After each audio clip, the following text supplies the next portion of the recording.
శ్రీమాత్రే నమ. జయ గురు దత్తాత్రేయ నమ. ఈ వీడియోలో మనం మీనరాశి వారికి 16వ తారీఖు మే నెల నుంచి 31వ తారీఖు మే నెల మధ్యలో జరగబోయే పక్ష ఫలితాలు మీనరాశి వారికి ఏ విధంగా ఉంటాయి అనే విషయాన్ని తెలుసుకుందాం.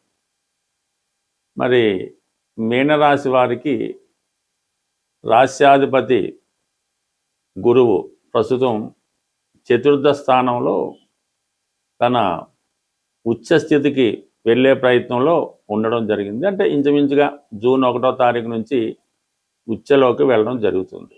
దానివల్ల ఏంటంటే మీనరాశి వారికి కూడా వారి యొక్క ప్రయత్నంలో ప్రోగ్రెస్ సాధించి నెమ్మదిగా వారు అనుకున్నటువంటి గమ్యస్థానంలోకి చేరడం జరుగుతుంది. అంటే వారి జీవితంలో ఏదైతే సాధిద్దాం అనుకున్నారో ఆ సంకల్పం నెరవేరబోతుంది అతి తొందరలో.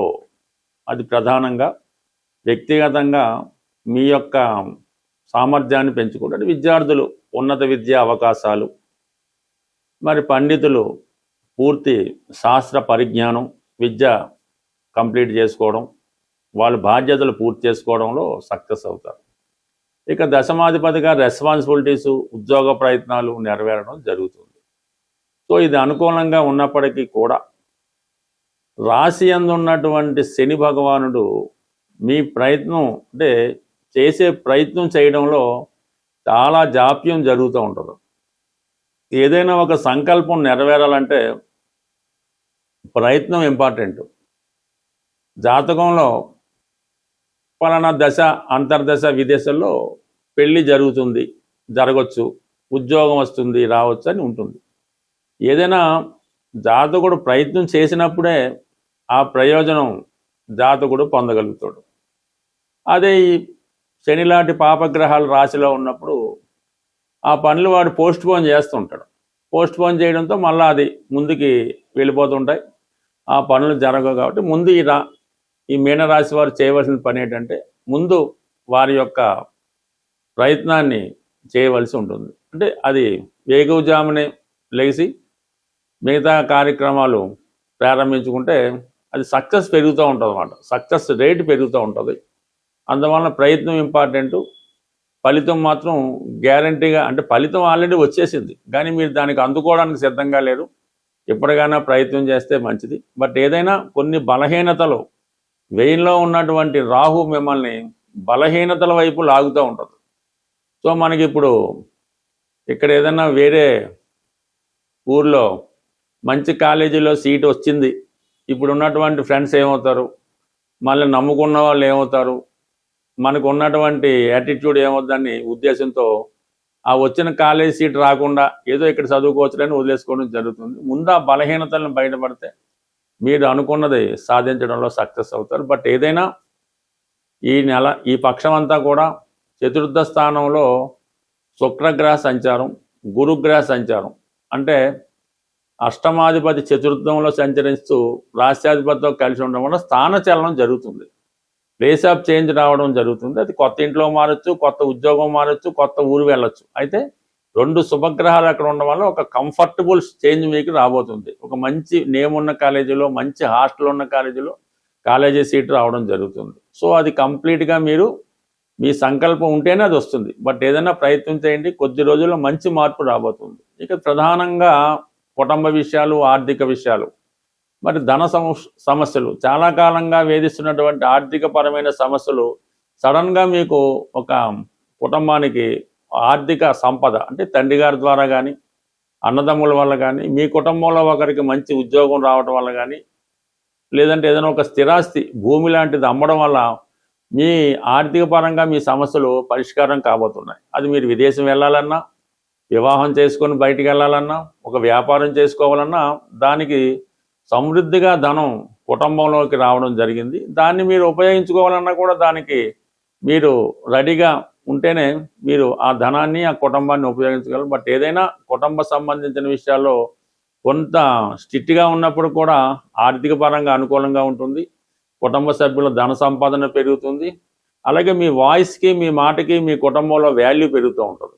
ఇక ప్రధానంగా తృతీయ స్థానంలో ఏర్పడినటువంటి రవి బుధుల కలయిక అది మీ యొక్క ప్రోగ్రెస్ని చెప్తుంది, మీ ప్రయత్నాన్ని చెప్తూ ఉంది. ఏదైనా మీ ప్రయత్నంలో మంచివారి సహకారం లభిస్తుంది. ఇవన్నీ రెడీగా ఉన్నప్పటికీ కూడా మీకు ఈ రాశిలో ఉన్నటువంటి జన్మశని ప్రభావం వల్ల ఈ యొక్క నిరాశ నిస్పృహతో మిమ్మల్ని మీరే తక్కువ అంచనా వేసుకుంటూ ఏదో తర్వాత చేద్దాము అన్న విషయంలో మీరు అది వచ్చిన అవకాశాన్ని వదులుకోవడం జరుగుతుంది. బట్ ఈ అవకాశం మీకు మళ్ళా వస్తుందని మాత్రం మీరు జీవితంలో అనుకోవద్దు. బట్ ఏదైనా తొందరగా మేల్కొని తొందరగా మీ ప్రయత్నం చేస్తే 100% మీ జీవితంలో మార్పు రావడం ఖచ్చితంగా జరుగుతుంది. ఈ వీడియోలో మనం కుజదోషం మీద ఉన్న అపోహలు, అపార్థాలు వీటి గురించి తెలుసుకునే ప్రయత్నం చేద్దాం. సాధారణంగా కుజదోషం అన్నది ఇంచుమించుగా ఒక 100 జాతకాలు పరిశీలిస్తే 90 జాతకాల్లో ఈ కుజదోషం ఉంటుంది. ఈ కుజదోషం అన్నది లగ్నం నుంచి, చంద్రుడున్న స్థానం నుంచి, అలాగే శుక్రుడున్న స్థానం నుంచి లెక్క పెట్టడం జరుగుతుంది. ఇది లగ్నం నుంచి ఉదాహరణగా తీసుకుంటే 2, 4, 7, 8, 12 స్థానాల్లో కుజుడు ఉన్నప్పుడు అది కుజదోషంగా భావించడం జరుగుతుంది. ఇలాగా లగ్నం నుంచి 2, 4, 7, 8, 12లో ఉన్న, చంద్రుడి నుంచి 2, 4, 7, 8, 12లో ఉన్న, శుక్రుడి నుంచి ఉన్న అది కుజదోషం అవుతుంది. అయితే 1వ స్థానంలో కుజుడు కొంతమంది కుజదోషం అని, కొంతమంది లేదని చెప్పడం జరిగింది. బట్ ఏదైనా కుజుడు 1వ స్థానంలో ఉన్నా కూడా అది కుజదోషంగానే పరిగణించవలసి ఉంటుంది. అయితే గురువర్గ లగ్నాలైనటువంటి మేష, కర్కాటక, సింహ, వృశ్చిక, ధనుస్సు, మీనరాశుల్లో రాశియందు లగ్నమందు గురువు ఉన్నా కూడా కుజదోషం కింద కాదని, వృషభం, మిథునం, కన్య, తుల, మకర, కుంభాల్లో లగ్నమందు కుజుడున్న దోషం అని చెప్పడం జరిగింది. బట్ ఎక్కడున్నా రాశి అందు కానీ లగ్నం కానీ ఉన్నటువంటి కుజుడు 4, 7, 8 స్థానాలను వీక్షిస్తాడు. ఇది సివియర్ కుజదోషంగా మనం భావించవలసి వస్తుంది. సో ఈ విధంగా పరిశీలించినప్పుడు ఇంచుమించుగా 100కి 90-95 జాతకాల్లో కుజదోషం ఉండడం జరుగుతుంది. బట్ ఇది కుజదోషం ఉన్నవాళ్ళు కుజదోషం ఉన్న వాళ్ళనే పెళ్లి చేసుకోవాలా అన్న విషయం ఒకటి ప్రచారంలో ఉండడం జరిగింది. కుజదోషం ఉన్న స్థానాల్లో వేరొక జాతకంలో ఈ స్థానాల్లో వేరే పాపగ్రహాలు ఉన్నా కూడా కుజదోషం న్యూట్రల్ అవుతుంది. అయితే ఇది వ్యాపార దీక్షతో గాను తెలిసో తెలియకో కొంతమంది చూస్తున్న ప్రతి జాతకంలో కూడా వాళ్ళు ఏదో 10th పాస్ అయింది అమ్మాయి, ఏ కోర్సులో చేర్పించాలి, లేదంటే అమ్మాయి ఇప్పుడే జన్మించింది, ఏ పేరు పెట్టుకోవాలి, లేదా అమ్మాయికి ఏదో కొద్దిగా హెల్త్ బాగాలేదు, ఎలా ఉంటుంది, ఏ జాతకం మన దగ్గరికి అమ్మాయి జాతకం వచ్చినా కూడా అసలు విషయం మానేసి ఈ అమ్మాయి కుజదోషం ఉంది, ఈ కుజదోషం ఉండడం వల్ల పెళ్ళి అవ్వదు, లేదంటే ఇంకొక ప్రాబ్లం అది వస్తుంది, లేదంటే లవ్ అఫేర్ ఉంటుంది, ఈ విధంగా జాతకుడు చెప్పి దాని పరిహారం చేయించడం జరుగుతూ ఉంది. అది తెలియక కూడా కావచ్చు, ఇది వాళ్ళు కూడా నమ్మి ఏదో 8 సంవత్సరాల అమ్మాయికి ఏదో వ్యవహారం చేస్తే కుజదోషం ఉందని భయపడి అందరికీ చూపించి ఈ విధంగా ఇబ్బంది పడడం జరుగుతుంది.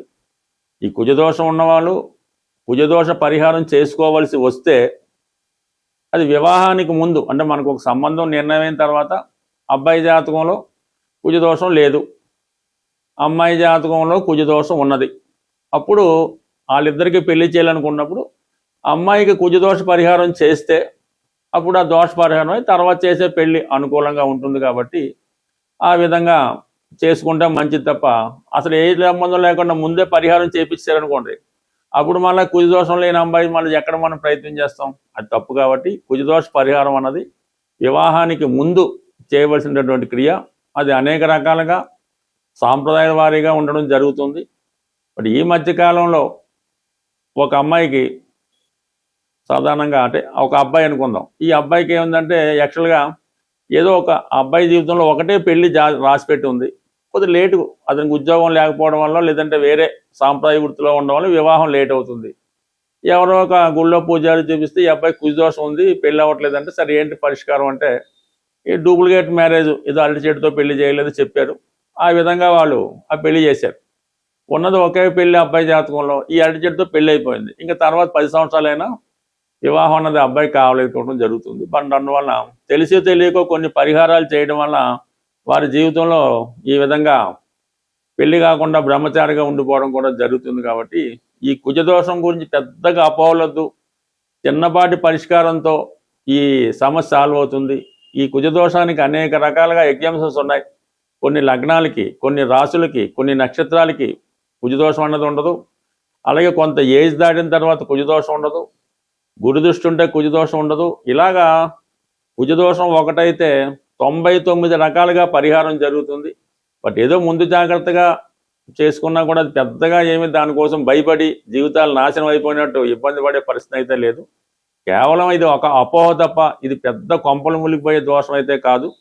బట్ ఇది బ్రతుకు తెరువు కోసం చాలామందికి ఇది ఉపయోగపడుతుంది. అంటే కొంతవరకు బతకొచ్చు, కానీ మరీ అన్యాయంగా బతకకుండా అవతల వాడిని భయభ్రాంతులకు గురి చేసి జీవితాలను నాశనం చేసే విధంగా శాస్త్రం ఉండకూడదనే ఉద్దేశంతో ఈ పరిజ్ఞానాన్ని మీకు అందివ్వడం జరుగుతుంది. బట్ ఇంకా అనేక శాస్త్రం, అనేక డెప్త్ ఉంది. నాకు తెలిసినటువంటి 1% జ్యోతిష్ శాస్త్ర పరిజ్ఞానంతో చెప్పడం జరుగుతుంది. స్వస్తి.